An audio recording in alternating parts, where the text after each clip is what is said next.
दोस्तों नमस्कार। आज हम बात करेंगे कश्मीर के मुद्दे पर, और कश्मीर के मुद्दे पर इसलिए बात करेंगे कि जो जाना माना जेएनयू है आज फिर विवादों के घेरे में है। आज वहां से एक वेबिनार का एक आयोजन होना था और उस आयोजन को लेकर के जो एबीपी के छात्र हैं उन्होंने कड़ा विरोध किया और उसके बाद वो आयोजन कैंसिल करना पड़ा। सबसे बड़ी बात है कि ये आयोजन कैंसिल क्यों करना पड़ा। सवाल इस पर बड़ा गंभीर है कि जो कश्मीर है, जब से धारा 370 हटी है, 35A हटी है, तब से लेकर के अब तक वो जो टीस है वो कहीं ना कहीं वो जाकर के लगी हुई है। आज उन्होंने कहा है कि इंडियन ऑक्युपाइड कश्मीर। अब ये आप समझ लीजिए कि भारत के कब्जे वाला कश्मीर, के भारत का कश्मीर, इस तरह की मानसिकता के लोग अभी जेएनयू के अंदर हैं, परंतु इस पर सरकार ठोस एक्शन क्यों नहीं लेती है। इससे पहले अगर मैं बात करूं कि जो अभी चंद दिनों पहले अगर पाकिस्तान जीत जाता है तो इंडिया के अंदर पटाखे फोड़े जाते हैं, जश्न मनाया जाता है। और सबसे बड़ी बात है कि समी अगर मुस्लिम समाज से आता है तो उसको भी कटघरे में खड़ा कर दिया गया। अब कटघरे में खड़ा करने वाले कौन थे? वही पाकिस्तानी थे। उससे पूछा गया था कि तुम्हारा बाप जीत गया है, इस तरह के कमेंट वहां से आए थे। और सबसे बड़ी बात है कि वो मुंह पर जवाब देके आया था और उसके बाद उसी लॉबी ने समी को कटघरे में खड़ा किया था। जो इंडिया के लोग हैं वो भारत से प्यार करते हैं, और सबसे बड़ी बात है कि और जो इंडिया का नमक खा करके, भारत का नमक खा करके और उसी की साथ गद्दारी करते हैं, उनको क्या भारत की जमीन पर शरण देने का अधिकार होना चाहिए या नहीं, यह आपसे सवाल है। सबसे बड़ी बात है कि जिस तरीके का कश्मीर का दर्द अभी तक भुलाए नहीं भूल रहे ये लोग। जिस समय अमित शाह ने सदन के अंदर गरजते हुए कहा था कि कश्मीर हमारा है और पीओके भी हमारा है और हम उसे छीन कर ले लेंगे। अभी तो कश्मीर की धारा 370 हटने के बाद इतनी टीस है, जब पीओके जब भारत में मिल जाएगा तो इनके हाल क्या होगा ये सोचने वाला होगा। सबसे बड़ी समस्या यह है कि ऐसे लोगों के ऊपर कानून कार्रवाई करता है बड़े धीरे धीरे।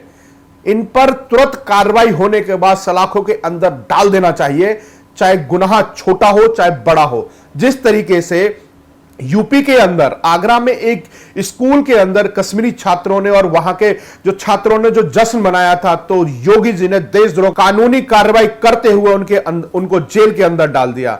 इस तरीके का कानून होना चाहिए और इस तरीके का एक्शन होना चाहिए। यहां पर जो सरकार को चुनकर के ये जितने 130 करोड़ वासी हैं जो लेकर के आए हैं, वो इसीलिए लेके आए हैं कि कानून के माध्यम से ठोस कदम और तेज कदम चलना चाहिए। सबसे बड़ी बात है कि अगर जेएनयू के अंदर से अगर हम पहले की बात करें तो वहां से भारत तेरे टुकड़े होंगे, ईसा अल्लाह ऐसे नारे लगाए गए। उनके ऊपर कार्रवाई होते होते लंबा समय हो गया। उसके बाद अफजल हम शर्मिंदा हैं, तेरे कातिल जिंदा हैं, इस तरह के नारे लगाए गए। कौन था अफजल? अफजल के बारे में अगर पढ़ा जाए तो वो एक देशद्रोही था, उसने देश के साथ गद्दारी की थी, वही अफजल था। और उसके कातिलों को जिंदा बताते हैं। उसके बाद स्वामी विवेकानंद की वहां पर अगर प्रतिमा लगाई गई और उसके ऊपर पता नहीं क्या क्या शब्द लिखे गए, ऐसे शब्दों का अगर उच्चारण किया जाए तो वो मेरी गरिमा को भी ठेस पहुंचाते हैं।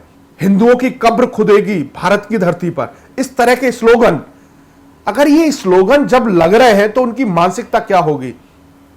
वही शाहीन बाग हुआ था, वही छात्र वहां पर थे, इसी तरह के नारे वहां से लगे थे और इसी तरह के नारे जेएनयू से लगते हैं, इसी तरह के नारे एएमयू से लगते हैं। क्यों नहीं कार्रवाई होती?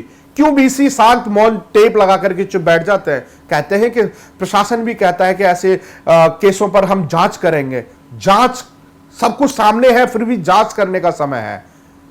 जो आरोपी हैं उनको सीधा सीधा क्यों नहीं अंदर भेज देते? अगर ऐसे आयोजन हो भी रहे हैं तो उनको क्यों नहीं मॉनिटर किया जाता है? उनको ऐसे लोगों को परमिशन कैसे दी जाती है? सवाल यह खड़ा होता है। आज कश्मीर इतनी सुख शांति के साथ अपना, कश्मीरी जितने लोग हैं वो जिंदगी जी रहे हैं, चाहे वहां पर किसी भी समाज से लोग आते हों, वो खुशी से जिंदगी जी रहे हैं।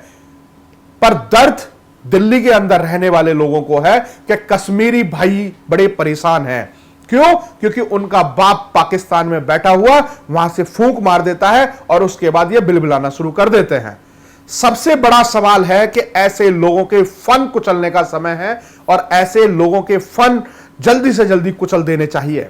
अगर ऐसी मानसिकता को पनपने दिया जाएगा तो आने वाले समय में ये एक जेएनयू नहीं, पता नहीं देश के अंदर कितने जेएनयू ऐसे पैदा हो जाएंगे और ऐसे लोगों की मानसिकता पैदा हो जाएगी जो बार बार देश के साथ गद्दारी की जाएगी।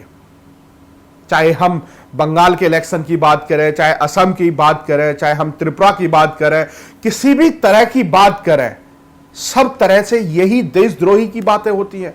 कश्मीर के अंदर अगर पाकिस्तान के जीत में जश्न मनाया गया तो उनको ऊपर यूएपीए लगा करके उनको भी अंदर डाला गया। ऐसे ही कानून जेएनयू के अंदर क्यों नहीं लागू होते? अगर चिकन नेक काटने की बात हो जाती है, शर्जील इमाम आज जेल के अंदर सड़ रहा है ना, ऐसे ही क्यों नहीं ऐसे लोगों पर कार्रवाई होती और खुलेआम उस पर चर्चा भी होनी चाहिए कि अगर ऐसा आप बयान दोगे या ऐसे बयानबाजों के साथ खड़े रहोगे तो उनके ऊपर भी वही कार्रवाई होगी। जिस समय टुकड़े टुकड़े गैंग के साथ केजरीवाल और राहुल गांधी अगर जेएनयू में खड़े हुए थे तो उनको भी उसी कटघरे में खड़े करके उनको जेल के अंदर ठूस देना चाहिए था। और जो आज इंडियन ऑक्यूपाइड कश्मीर लिखा गया है ना, वो हिम्मत नहीं करते इस तरह की भाषा लिखने की।